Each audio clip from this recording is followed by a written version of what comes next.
As election administrators work on those final preps for tomorrow, they are reminding voters that every election matters. Now, turnout for constitutional and primary elections is often low, but for some, this year's ballot is also packed with local decisions that could affect communities, schools, and public services for years to come.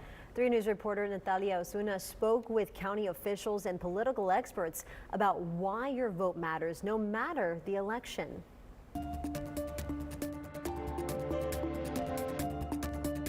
Every single election is important. Doesn't matter how big and how small. That was Nueces County Clerk Kara Sands stressing the importance of going out to vote in the upcoming primary constitutional election. You're not hearing a lot about it because remember, when you have candidates, they are also paying for ads. And although it's a smaller election, political expert Dr. Bill Chris says the measures on the ballot could heavily impact our Constitution. What happens when you have a constitutional amendment election is if an amendment passes, then it's added to the Constitution, and that makes it harder to undo.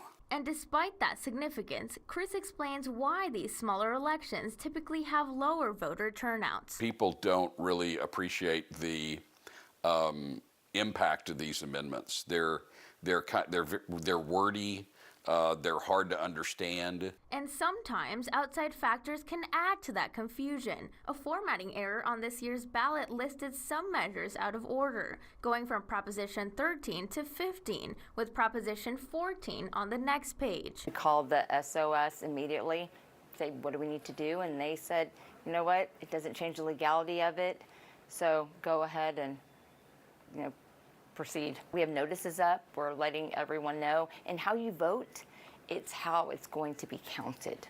With that in mind, Sands encourages folks to carefully review their ballot when casting their vote, wherever that may be. There's 45 locations, and we are a vote center county, which means that if you're registered to vote in Nueces County, you can go to any vote center. And if it seems like you won't make it in time, Sands shares a helpful tip. Polls open at 7, and they close at 7 a.m., close at 7 p.m. And if you're in line at 7 p.m. when the polls close, you will still be able to cast your ballot as long as you're in line. Natalia Osuna, 3 News.